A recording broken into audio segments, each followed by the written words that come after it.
Time now for an update on the controversy over a Chinese tennis player who accused a top Communist Party official of sexual assault.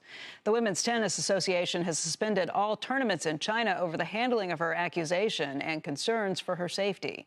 Eunice Yoon joins us right now. She's got more on that front. Eunice, good morning, or good evening there. Good evening, Becky, or good morning, actually.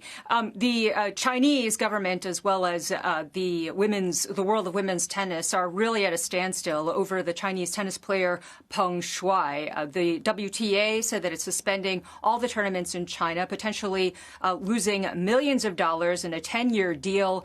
Meanwhile, Peng has had limited interaction with the outside world, apparently, or at least seemingly, under Beijing's instruction. She was last seen in videos and photos on Twitter in the accounts of state media, of Chinese state media, but otherwise the WTA has said that she is not reachable. Now, the WTA's tough stance is being closely watched by the international business community as a potential inflection point in their relationship and how to engage with Beijing, including on the Beijing Olympics. The tactic of the Chinese right now appears to be to drum up support for Beijing's position by arguing a popular international view that politics shouldn't mix with sport and that athletes are the only ones who go punished. They're also pressuring the U.S. business community to push back, including AmCham, as well as the U.S.-China Business Council. And this would include against a boycott of the Olympics. And then finally, they've been enlisting the help of the IOC to reassure the tennis world, as well as others, that Peng Shuai is fine. The IOC, again, doubled down to align itself with Beijing, saying that they have spoken to her for a second time over a video call and that they have agreed that the two would be meeting in person in January. Becky?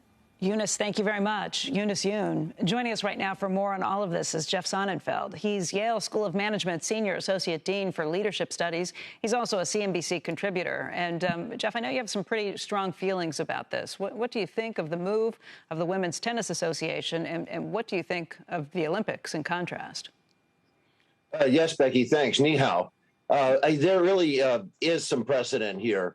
I think that the IOC has a long tainted history. This is Thomas Bach is just the latest in a stream of just between us quisling, weak leaders that have kowtowed and are appeasers to, I think, abusive governments. And we go on at length about the IOC in concessions being made on Russian doping for the entirety of Thomas Bach's reign. He's been there about 8 years.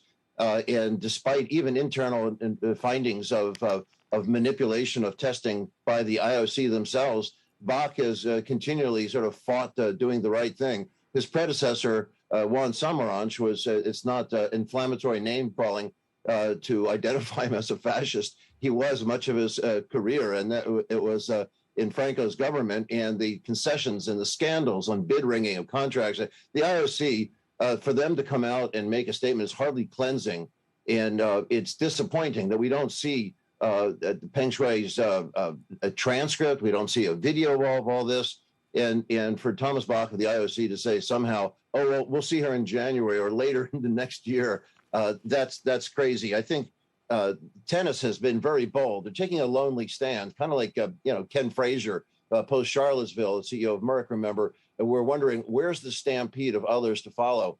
I'm not saying there needs to be a mass boycott, either of athletes or of even advertisers, although some advertisers might consider. I think it's very important that NBC continue their coverage for a lot of reasons. But diplomatic boycott makes a lot of sense.